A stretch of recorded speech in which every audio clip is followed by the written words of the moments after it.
Hello everyone, it's Dan here from Thomas Road Support. In this video I'm going to take you through the process of building a page with Elementor within Lima for WordPress. Now as you can see, the theme itself is powered by the Elementor plugin. If you're not familiar with it, it's a fantastic plugin for building pages. It's really intuitive, very quick, and you can create anything from nice simple pages like we've got here to much more complex pages with various columns, just as you wish. But don't take my word for it, we're going to go ahead and create a page from scratch, and I'll just give you an idea of how it all works. So to start with, we'll go to Page and New, and I'll call this Dan's Cool Page. And the important part at this stage to remember is under the page attributes here, because we're going to want to be using Elementor for this page rather than just the standard WordPress editor, we're going to select the page builder template from the templates here. That means that you'll have a blank canvas, so the title things won't appear, but the idea behind that is you've got a nice blank canvas so you can add any text, titles, etc., exactly as you want using Elementor. So now we've got that set up, let's hit publish, and I'm going to open up this in a new tab just so we've got to refer to the page as we're building it. Okay, so we've got that set up. Let me open up Elementor, and you can see we've got the interface which is very familiar to the WordPress customizer. So we've got a nice bar on the left here with all the content, and we've got our build area here. Simple. So we're going to start off with something maybe quite common. You may want to put a title at the top of the page here. If you wanted to do that, we can simply grab the heading block and drop it into here. It's all very straightforward. We can go and edit our text. I'll put, "Hey, welcome to my nifty page." At the moment it's all defaulted to blue, and just to give you an idea of just how wonderful this plugin really is, you've got total control. So we'll go over to our style settings for this block here. I'll change the text to maybe nearly white, slightly light grey, that'll be good. Whoops. Yeah, that's nice. Because we've got complete control of how this all looks, we can also go to the typography settings here, and I'm going to choose a new font. In this one I think I'll go with one of my favourites, which is Poppins. Any Google font you'll find there available to you. Let's make it bigger, and with this particular font I really like the thin layout. You know what, let's go really thin. Yeah, that's really nice. So anyway, I'm just showing off the general controls you've got there, but as you can see, you can pretty much do whatever you want there. It looks really smart. So let's go ahead and drop in an empty space box below this, because I want to add some space between the next element. So I'll drop in my spacer, and I'll make that 80 pixels tall. Lovely. Okay, so moving on. What we're going to do next is add a area with some columns in there, which is all very simple. We click on this block here to add a section, and you'll see we've got a whole bunch of predefined layouts, which is quite cool. I'll go ahead and choose, say, thirds here. Now these are equal thirds, which is very handy and very common. What we can do, however, is in the interface is just simply drag and drop these to orient them as we wish. You've got complete control of how you want these columns to appear, so not very many plugins offer this kind of flexibility, and it's a really handy feature, so I'm quite happy with that. I've got one fat one on the right and two thin ones on the left. That's really good.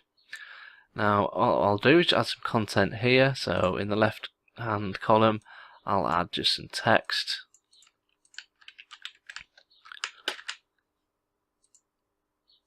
That's quite cool. And what I'll do, I'll duplicate that and drag that to the middle column, and over the right here I'll just drop in something like a nice image.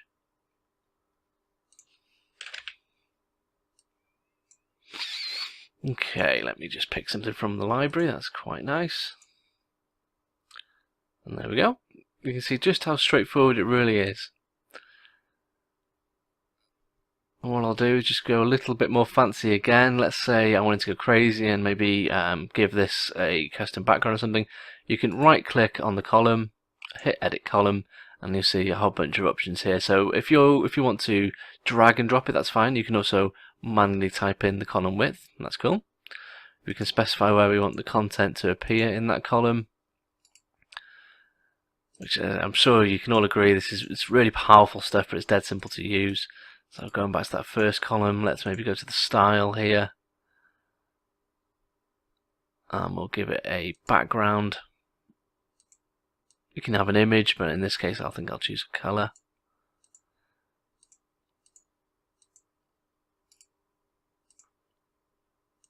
And yeah, we can even go as far as to alter the paddings as well, which it's very, very impressive. I'm sure you can agree.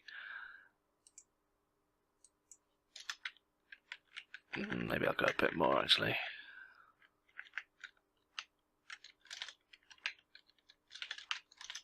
There we go.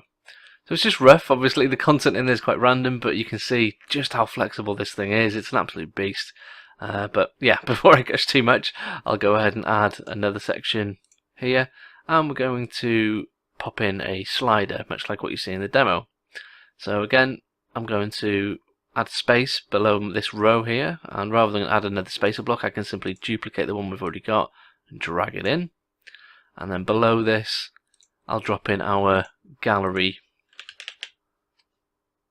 block. Now you can see we've got a few different layouts for the galleries. We've got a slider, a carousel, and a masonry gallery. I'll go through each of these options for you now, but it's all very straightforward. We can simply hit add images, and I will go ahead and choose 3 images. I will point out, for the best results in the slider at least, do try and pick 3 images of the same size. Otherwise the slider will eventually change height, which can look a bit odd and may not be what you're looking for. So for the best results, try and choose the same height images. Anyway, I've got some images chosen there.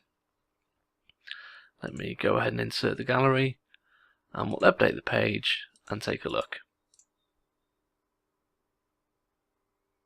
There we go. So you can see we've got our lovely title, I've got our 3-column block here, and we've got our slider looking absolutely fantastic there as well. Now if we move back into our Elementor page, you can see we've got a few other options as I mentioned. So if we want to change the slider to the carousel, we can go ahead and do that. If I update the page and then refresh, you can see that's swapped to the gorgeous carousel there for you. Or we can even go for the masonry gallery, which might look so good with 3 images, so I'll just go ahead and throw a whole bunch of different sized images together. Yeah, actually we don't want that. A logo would look kind of strange. There we go. I'm going to insert that, update the page,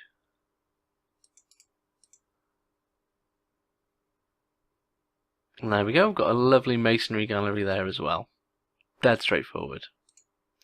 Lastly, if you wanted to add a feed of our portfolio items, we can do so with ease as well. I'm just going to go ahead and duplicate this.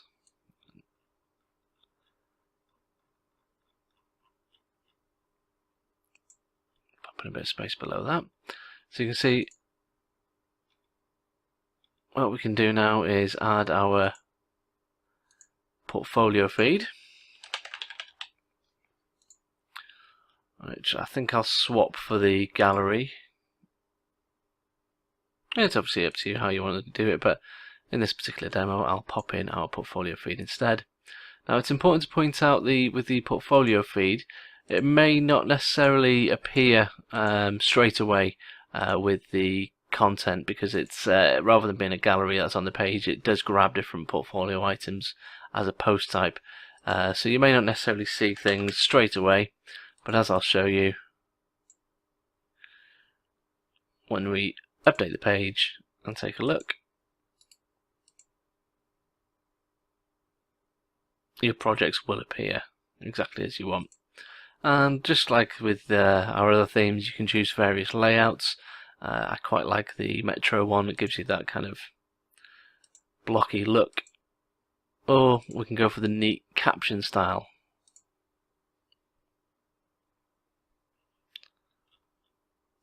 which again, you see here, it may not look a bit strange in Elementor, but that's totally fine.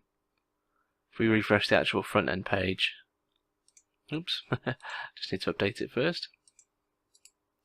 if we refresh the front end page, you can see we've got our feed as expected. And there we go. If you do have any more questions on how to use the plugin, then do let me know. I would suggest you spend time experimenting with it. It can seem a bit daunting if you've never used it before, but it is very powerful. Any problems, come see me over at support. Other than that, thanks for watching.